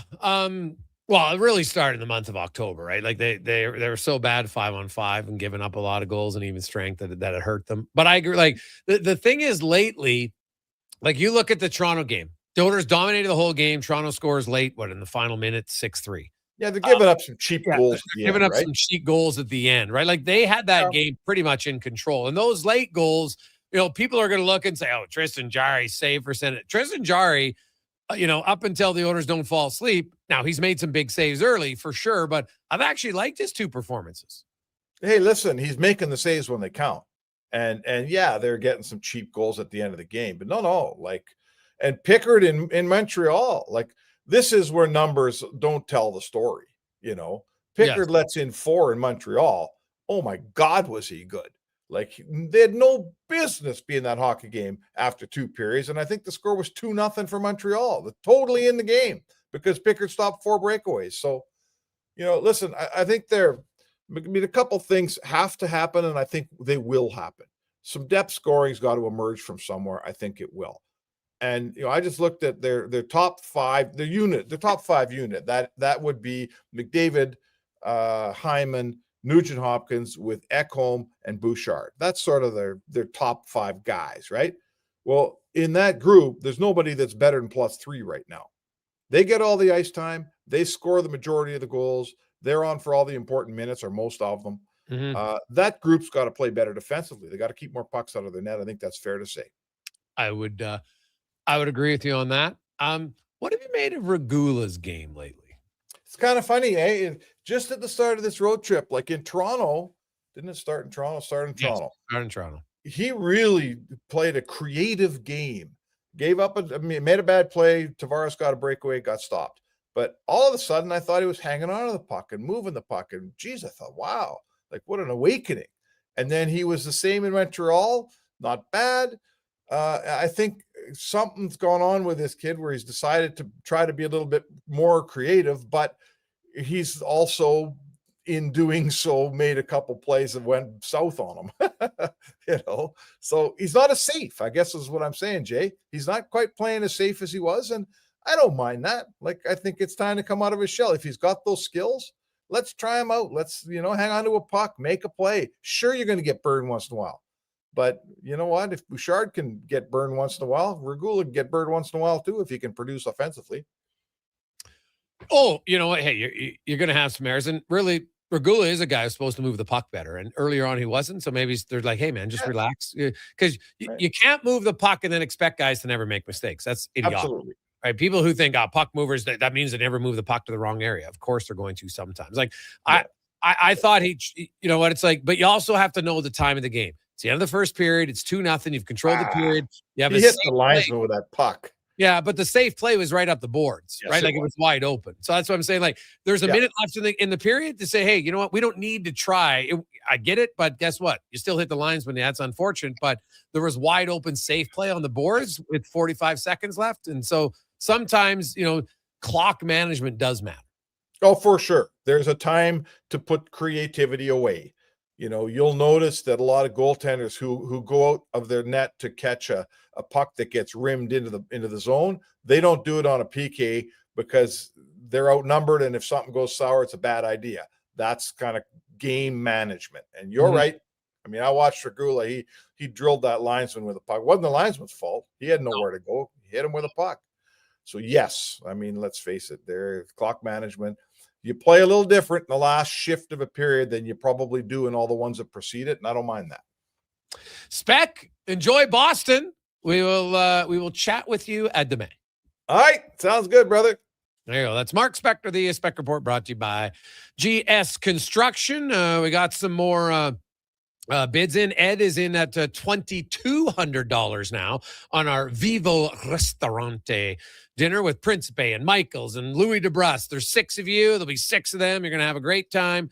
5-course meal, all wine pairings, cocktails, beverage in the private room at Vivo. Buddy, it's unbelievable dinner. So that's currently at $2,200. And Marta came in after Mike had a bit of a 21.25. Marta came in at $2,250. So rock and roll. We got about 20 minutes left. 833-401-1440. 833-401-1440. You can help out Sports Central as well as Operation Friendship Senior Society today. And we'll return on the Gregor Show, presented by PlayAlberta.ca. DVD is next. At GS Construction, we focus on building a culture of collaboration, innovation, and respect. Our teams work together, supporting one another and striving towards shared goals. We're committed to creating a work environment that empowers individuals, values teamwork, and ensures everyone feels respected and safe. With decades of experience in the field, GS Construction prioritizes our people, our culture, and safety. This is what makes us unique. To find out more, go to gsconstruction.ca. Across the province, Albertans are taking their shot on Play Alberta. With casino winners every hour, jackpots worth millions, and revenue that stays in the province, there's never been a better time to sign up. Right now, our listeners can score a $50 free bet when they make a minimum $50 deposit with code Gregor50. That's code Gregor50 for a $50 free bet. Start playing with your game sense today to find out if you're Alberta's next winner. Is your company drowning in paperwork and administrative tasks? Do you need more data to make better decisions? Nectar.io is your company's all-in-one solution for fleet and materials management, safety, time cards, and GIS-based project management. Now is the time to capture and transform field, site, and shop data into boardroom-level business intelligence, all with one login. Visit Nectar.io to book a demo today. Nectar.io, your business made better. The future of female hockey is here. It's season 2 of the Female Super League, the first ever female-only independent hockey division in Western Canada, with teams from British Columbia, Alberta, Saskatchewan, and Manitoba. Featuring 16U, 14U, and 12U divisions, the FSL brings showcase weekends packed with thrilling games, and our 14U and 16U have been pioneering the advanced body checking rule, empowering young players. The Female Super League, where the best in female hockey takes center ice. Details at femalesuperleague.com. Cheer on the teams. Help a good cause. The Benz Cup is coming to the Ardrossan Recreation Center December 26th to 30th. 100% of the proceeds help the Ben Stelter Foundation bring proton beam therapy to Edmonton. Learn more at benscup.com. Proudly supported by Sports 1440. Reason number 59 why Nissan is built for our winter. Because when winter storms make on-road feel like off-road, we've got you. Rogue comes standard with intelligent all-wheel drive and remote engine start to conquer even the harshest winter conditions. Now, lease a 2026 Rogue S for 0.9% for 36 months, or get $4,000 cash purchase bonus on remaining 2025 models. Visit your local Nissan dealer today or Nissan.ca for more details. Conditions apply. Visit your local Edmonton and area Nissan dealer for more information. Ho, ho! 'Tis the season to find the perfect gift at the perfect price at Leduc Goldsmiths. The annual Christmas sale is on now with 10 to 25% off all in-store products. All natural and lab-created diamond engagement rings up to 25% off with a wide selection available. You'll have no trouble finding the right piece. The team at Leduc Goldsmiths have years of expertise to help find what you need. Leduc Goldsmiths on Main Street, Leduc. Leduc's Jewelry Store. Family owned and operated for over 30 Portions of this hour brought to you by Japa Machinery. Did you know that Japa offers in-house and on-site service? Rain or shine, Japa's service department is here for you. Get a quote now at japamachinery.com. This is Sports 1440, where Edmonton talks sports. On YouTube, Facebook, and X. Here's Jason Gregor. Brought to you by PlayAlberta.ca.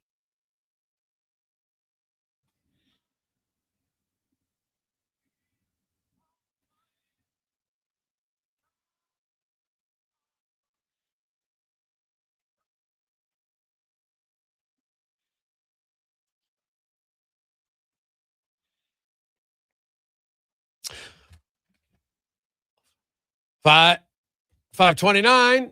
We continue on. Hey, the bids keep coming in. It's all good. Just keep trickling in. I like it. We're up to $2,300 now from Peter on the Vivo Ristorante dinner. And Marta has the fishing trip at $22.50 to go fishing this summer, of course. Courtesy of Get Hooked Fishing Adventures. You're going to be with Louis. This is like the Louis DeBrush day because, we go fishing with Louis. And then another time you're going to have dinner with Gene Principe, Louis DeBrush, Jack Michael, and their wives.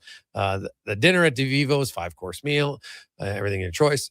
All the money goes to Sports Central. So we got about 20 minutes left. 833-401-1440. We can push this a little bit more. Hey, you know what? Carrie's dinner went a little bit higher. I'm just saying. Clearly radio is better than TV. That's basically what I've deducted from that in-depth investigation. That's what I'm coming up with. We'll see. We shall see. Now, let's get to the oil report brought to you by Go Auto. Go Auto has donated more than $24 million to local charities and takes pride in supporting the communities where they live and do business. GoAuto.ca. As we welcome in from NHL.com, covers the Oilers, the Jets, the Flames, the Canucks. Derek Van Diest joins us. DVD, how are you, my man? Good, Jason. How are you doing? Just trying to avoid the snow today. So I've been home all day. So I get to work from home today. So lucky guy. Yeah. Anybody else on the road, Serenity now. Take a little extra time, and you'll be good. Lots to discuss here. Last night, an emotional night. You could see the hugs afterwards from Skinner and his teammates, and Draisaitl 4 points. McDavid 4 points. The big guys are going. But man, Savoy and Podkolzin continue to score. DVD. The Oilers' power play just continues to roll. But I want to start with Tristan Jarry. How do you think he did in his homecoming back in Pittsburgh, which I think had to be pretty emotional? He got a really good standing ovation from the crowd. Yeah, he did. And it's interesting because everyone was talking about Stuart Skinner and how he was going to feel about facing his former team, first game back and things like that. But I'm sure Jarry is going through the same emotions. And my understanding is that he didn't get a tribute video because they don't do tribute videos in Pittsburgh unless you won a Stanley Cup. So, but I think a lot of people are happy to see him back. And it's one of those things that you get traded and your whole world turns upside down and you're trying to make arrangements. And, if you're Stuart Skinner, you're trying to get visas and you're trying to get everything done. And then all of a sudden, bam, you're playing against your old team. And that visual with the two goaltenders each having the other mask, like Stuart Skinner wearing the Oilers mask and Tristan Jarry wearing the Penguins mask. It's just, I don't think you're ever going to see that again. But I thought he played well. I thought he made the save that he needs to make. He's getting scored out on rebounds, and you can't really always blame a goalie if he makes the initial save and someone buries a rebound. That's the point of defensemen are supposed to be there to help clear those rebounds. But he's playing. He's making the saves they need to win. And I think that's what the Oilers want from him right now. They need the big saves, make the big saves at the opportune times to give us an opportunity to win. But, the way McDavid and Draisaitl and some of those guys are rolling right now, those top two lines are playing incredibly well. They're better defensively than they have been in a long time. And I think Jarry just fits into that puzzle really well. So I think right now, if you look at the Oilers, I think they're only 4 points out of first place in the Pacific. And for all the doom and gloom that was going on early on in the season and for all the changes people had to make, they're a winning streak away from getting to the top of the division again. It's just that tight. So, I think right now, I think they're very happy with the way Tristan Jarry's playing. He's only going to get better as he gets more comfortable behind this defense. And I think the one thing that stood out for me is how well he plays the puck and how good he is shooting the puck down the ice. There was that one instance, stopped the puck, shot it down the ice. And that is a huge, huge help for your defense when your goaltender can play the puck that way. Oh, God. Yeah, it is. It's the one dump in, man, where he just wheel out, then he just comes down the side of that and dumps it out the ice. I'm like, oh man, the players, like every defense is like, that's unreal, man. Like, great, we're up, we're out, and haven't had to do anything. So it's awesome. It is an advantage for certain. The Penguins themselves, I watched that game. Now I know Malkin's hurt and stuff, but even then, I look at them and I'm like, man, like Brett Kulak can't be long for Pittsburgh because I think they're going to look at him and say he's somebody that teams are going to want at the trade deadline. Yeah, they're kind of in this middle ground here, right? They're supposed to be rebuilding, and I think, they wanted to stick around and they wanted to kind of build a team for Crosby, give him one more kick at the can. And I think they were playing above themselves early on in the season. Crosby was playing the lights out. They were playing really well. They were getting all these points, and people said, hey, maybe they're not as bad as they seem. But I think now they're going to come down to reality a little bit. Everything's going to settle in. And then they're kind of in a crossroads here. They're kind of on the way up from a rebuild, but not quite there. So it's going to be really tough for them. And I think, Kyle Dubas is going to have to make some really tough decisions there when it comes to some of these superstar players. At what point do you got to cut the cord and say, okay, we're going to have to bring in some younger guys and do this thing all over again? I know the Penguins don't really want to do that. My understanding is that they're trying to attract a new owner, so you don't want to go into full rebuild when you're attracting a new owner. So there's a lot of things at play here. But yeah, they're kind of that team that's stuck in the middle right now. They're not really bad. They're not really good. So it's going to be interesting to see where they kind of settle out once the season is done. What's interesting is when I look at them, that new deal from the Hoffman family is supposedly done. And the Fenway didn't own them very long, right? That's what I find kind of interesting here.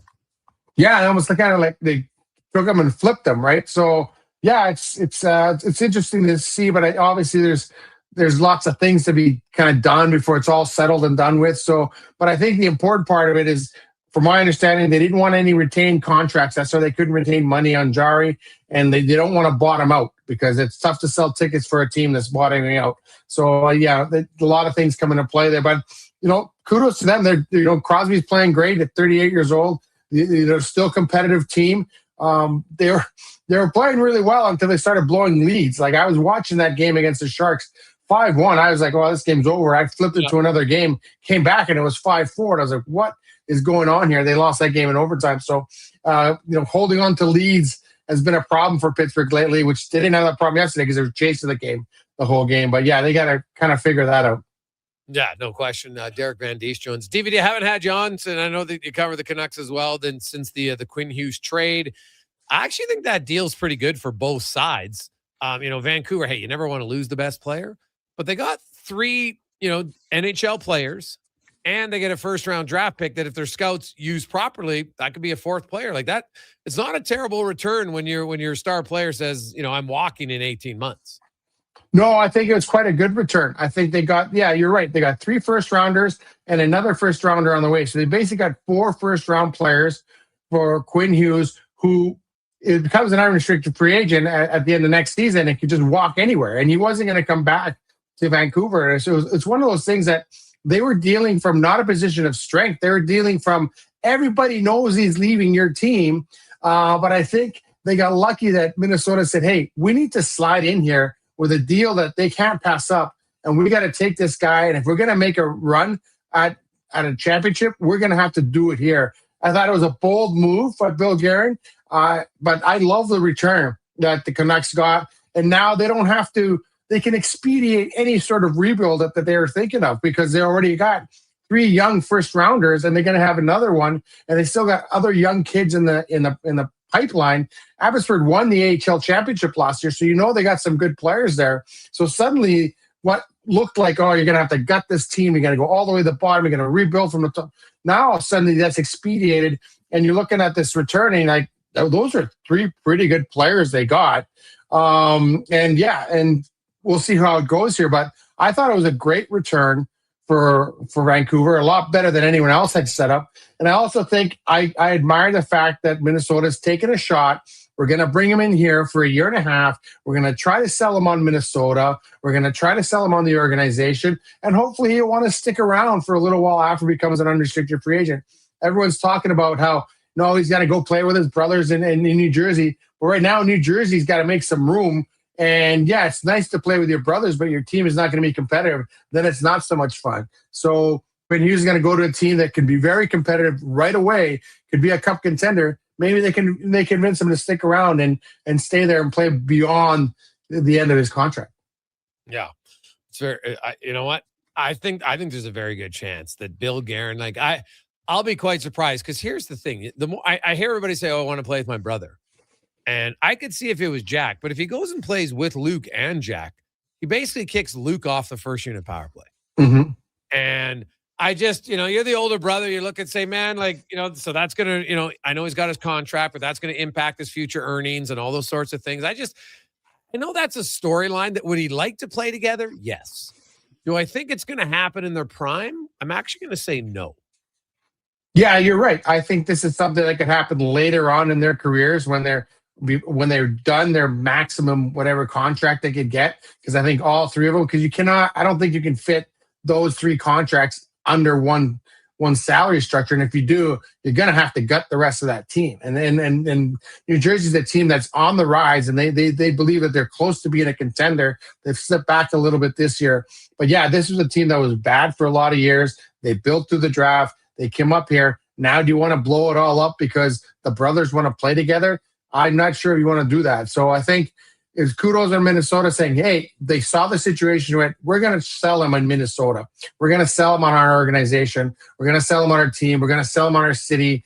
And hopefully he wants to stay there. So it's going to be an interesting next year and a half for Quinn Hughes. But I'll tell you what, if Minnesota's winning, if they become an elite team in this league, which they're very close to doing right now, they have a lot of good pieces. Why wouldn't you stay? Why wouldn't you stay? And winning is the one thing that players say they want to do. So if you're on a winning organization, you usually want to stay there. And that's why the owners have been so successful. And that's why Florida's been so successful. And I think that's a reason why if Minnesota's successful, they're going to attract some free agents there as well. DVD, great stuff, my man. Always good to catch up with you. We will chat with you next week. Have a lovely Wednesday. Stay warm. Now, you don't even have to shovel, do you? You don't have. No, I live in a condo, so I'm good.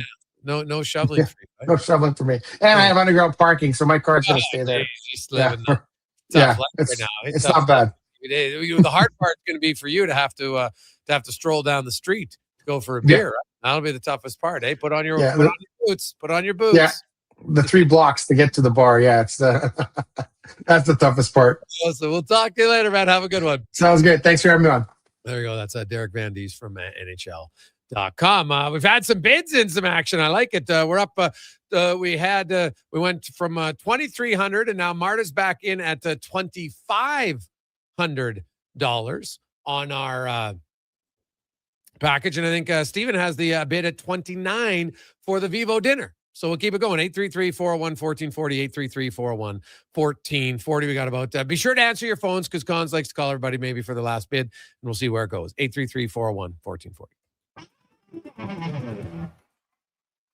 Performance by Action Electrical today. Their projects team kicks things off, designing and building with unmatched skill. Then the service team swoops in for those crucial repairs and maintenance. And don't forget the testing team, ensuring everything's safe and sound before the solar team scores with sustainable energy. A complete team effort. Have Action Electrical bring home a win for you and your project. Visit actionelectrical.net. Boxing Week blowout starts early at the Brick. Find real Boxing Day prices early and beat the rush on the 26th. Score the best deals on electronics and appliances, plus save up to $1,000 off sectionals. Buy more, save more. Up to 25% off bedroom and dining, and up to 40% off mattresses, and $500 off big screen TVs. Don't wait for the crowds. Shop the Brick's Boxing Week early access event. Some exclusions apply. The Brick, saving you more. Picture this. You're sleeping and you're awake, but it's a good day because you're about to make your way to McDonald's to pick up some breakfast. Fast forward, you're there. What's this? You can now get all those breakfast classics penny style with rich, creamy hollandaise style sauce. A happy little tear rolls down your cheek. You grab your small McCafe premium roast coffee, still just $1 plus tax every day. And see. Get up and at 'em with the Egg McMuffin. At participating McDonald's restaurants in Canada. Prices exclude delivery. Do you sit around at work listening to sports radio all day? That's right, my friend. There's no shame in it. It's the good life. And we're not here to snitch. Say, if your company advertised on Sports 1440, you could be the one listening for your company's ad every day. Now you've got an excuse to listen to Sports 1440 all day. It's part of the job. Sounds like someone's getting a promotion. Email Gregor at sports1440.ca. Let's get to work for you. At Fountain Tire, success is a team effort. They're committed to their team members and their customers. And that means treating your vehicle like it's their own and finding solutions that suit your needs. Because whatever the road brings ahead, they're on it with you. Visit FountainTire.com today. The holidays are all about giving back. And this year at GMC, we're giving everyone something truly special. Our Wish and Win event is on now. Visit us for your chance to save up to $25,000 towards a new 2025 or 2026 GMC vehicle, including the stylish Sierra 1500 Elevation Crew Cab, the dependable Sierra 2500 HD, the adventurous Canyon, and the family-ready Terrain. No purchase necessary. Ends January 2nd. For full rules, see your GMC dealer or wishandwin.ca/rules. Measles outbreaks are occurring in Canada, including Alberta. These outbreaks are highly preventable. Measles is an extremely contagious disease that is spread easily through the air. The best way to protect yourself, your family, and your community is to ensure you are up to date with your immunizations. Don't get measles. Get immunized. Visit alberta.ca/measles to find out if you're up to date and what to do if you're not. A message from the Government of Alberta. When it comes to sports in Edmonton, Jason Gregor is a must-listen. He brings you the inside scoop with guests from across North America. If it matters in sports, you'll hear it here first. Gregor rolls out weekdays from 2 to 6 on Sports 1440. Portions of this hour brought to you by EWEL. Get your power play amped up with EWEL, supplying the city of champions and Alberta with quality electrical gear since 1975. EWEL.ca is your partner in power. The Jason Gregor Show, the best of Edmonton sports talk and beyond. This is Sports 1440. Presented by PlayAlberta.ca, Alberta's only regulated online gambling website.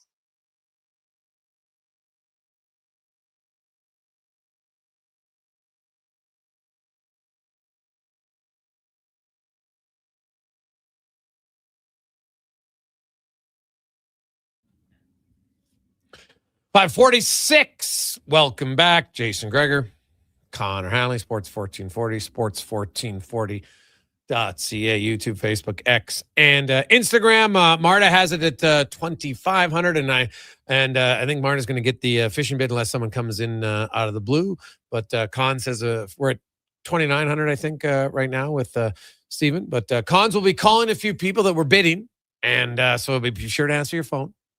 And we always like to go that one when we have multiple people. You know, I don't know if somebody wants to come in late on the fishing trip, feel free to do it. 833-401-1440. But Marta has it right now at $2,500 to go fishing at Get Hooked Fishing Adventures with Louis DeBrus, 3 friends coming up. In the summertime, you kind of pick when you do it. North Saskatchewan, you fish all day, you get catered lunch. It should be a lot of fun. So we'll see. Now, a few other texts to get to, 833-401-1440, 833-401-1440. Hey, guys, I know you mentioned the shirts of the Edmonton Oilers. I thought that was a classic. I remember they did it with McDavid. I assume they're going to do it with Nugent Hopkins. I also noticed the cake. Do you know how do they get that cake made in Pittsburgh? Well, it wasn't made in Pittsburgh, Al. That cake, you know what? Like, that cake came with the team on the plane. So that was on the trip the whole time, because it's Art of Cake right here in Edmonton makes it. And Gloria, if I'm not mistaken, is the baker extraordinaire for that cake. And it is, it's pretty good, actually. I don't know, Collins, did you see it? Oh, yeah. Got permission from Jeremy to put up on our social media. Perfect. Great cupcakes at the Art of Cake as well. But yeah, they did a great job. Looks awesome. Oh, yeah. No, if you're ever looking and you need like a special cupcake or a special cake like that, like that's a pretty big cake. So it looks really good. 833-401-1440, 833-401-1440. Jason Gregor, Connor Halley, with you. A few other news and notes from around the National Hockey League. Tonight, the Mammoth, they are struggling. They are in Detroit to take on the Red Wings. No score early on there. The LA Kings on the road in Florida. Joel Armia has his 8th goal of the season. They lead 1-0 late in the first period. The Jets taking on the Blues. You got the Hurricanes and the Predators, and then the Devils and the Golden Knights. Gregor, how do you get a cake across the board? I can't get a bottle of water across. Well, it's, you probably get a special made cake. Like, I think it's all right. Right? They look at that and they're like, I don't think you're smuggling something in like that. They probably show them what it is, and people realize what's going on. So there you have it. Because just tell the dare. 833-401-1440, 833-401-1440. Hey, guys, do you think with McDavid and Draisaitl rolling right now is now a time to give Tomasic another look potentially and move Nugent Hopkins to the third line? Well, Tomasic can't even get in the lineup on a regular basis, so I'm going to guess unlikely for that. And we just got a bid here from Kurt at $4,000 on the Vivo Ristorante dinner. So there you go. Kurt's coming in with some punch here a little bit later on. I like it. And so hey, we'll give him a call and give Steven a call and the other fellas that are in on it and see what's going on. So we're up to 4. That's kind of late bump up. I like it, Cons. A little bit of a flex there. A little bit of a flex. That's perfect. So we'll see what goes on there. I don't think Tomasic is like he can't get regular in the bottom, but I don't I don't see it happen. Cons, do you? Do you think there's a chance that they would give Tomasic another look in the top 6? Oh, I mean, I don't think right now. I think, the kind of feels like the top 6 is starting to roll and you're starting to get what you want to see from the members of that group. So I wouldn't say right now. I think, it would probably take some struggles. Maybe the team struggles and you're trying to balance out your top 9 to get him back up there. I think the opportunity's gone. I think when Zach Hyman came back healthy, that was kind of the end for that. Yeah, I look at like where the texter's coming from, perplexed Oiler fan. I don't mind his thinking because I do believe that I think that Nugent Hopkins, me, and having talked to Chris Knobloch numerous times, that he thinks Nugent Hopkins is a better third-line center. They like him at center. I think he can go both ways, right? Which is great. But I don't mind if they said, you know what, let's try Tomasic, see what happens for a game. But I think it'd be unlikely. That's all I'm going to say. I think it would be unlikely at this point. So we'll see where it goes. I think that when Kapanen, now he's probably not back until after Christmas. Roslovic, there's a maybe before Christmas. Man, it didn't look good for Curtis Lazar last night originally. Kind of thought, oh my God, he's not coming back. But luckily he came back and played, and so it doesn't look like anything too serious. We'll see. Who knows? But man, the way he was on the ice, the way he went in there, you're thinking, oh, just another injury. But no. Hey, boys, where does Frederick fit in when Kapanen and Roslovic are back from BG? Well, probably on the fourth line. Like, honestly, like, he's got to find something. Like, he didn't even play 10 minutes last night. Now, what was weird, though, is, when I can tell guys have no confidence? I looked at his shift. So he played 12 shifts. Mangiapane played 13, and Mangiapane played almost 3 more minutes in total ice time. That, to me, is what's wild. So we'll see. Marta's got the fish. We got some calls to do on the as we get to the break on the Vivo dinner. But Marta, you got the fishing one, and we got some guys calling that we'll give him an extra minute or two to counter the Kurt $4,000 bid for Sports Central and the Vivo dinner. So we'll see where that goes. But it's been an awesome Wednesday afternoon. Drive safe, everyone. We will talk to you tomorrow. The Oilers and the Boston Bruins. We also got lots of other NHL and NBA talk. If you missed our first hour today, the president and CEO of the Los Angeles Dodgers was on for an hour with us. It was fantastic. So You want to get that anywhere where you get podcasts, or you can watch it again at YouTube or jasongregor.com. Let's get to the Con Man and a Sports 1440 update brought to you by Loca. Your next dinner is ready at Loca Quality Market Gourmet Meals. Choose from over 200 chef-prepared meals in-store or online. Meals.loca.ca. This is a Sports 1440 update. 5 games in the NHL tonight, 2 underway after 20 minutes. Kings on top of the Panthers 1-0 midway through the first. Red Wings and Mammoth scoreless. Later tonight, Blues taking on the Jets, the Canes in Nashville, and the Devils up against the Vegas Golden Knights. In the association, 2 games starting at 6. Bulls, Cavs, and the Grizzlies taking on the Timberwolves. PWHL, midway through the second, Montreal and Toronto tied at 1 apiece. In the AJ this evening, Fort Max and Canmore and Olds hosting Grand Prairie. Both games will start at 7. That's going to do it for us here on the Jason Gregor Show. Coming up next, it is Fox Sports Radio all night long. Live local coverage resumes tomorrow morning, 7 a.m. with Kevin Carius and Brandon Douglas here on Sports 1440. Also streaming on our YouTube channel, Sports 1440 AM. I'm Connor Halley. This has been a Sports 1440 update.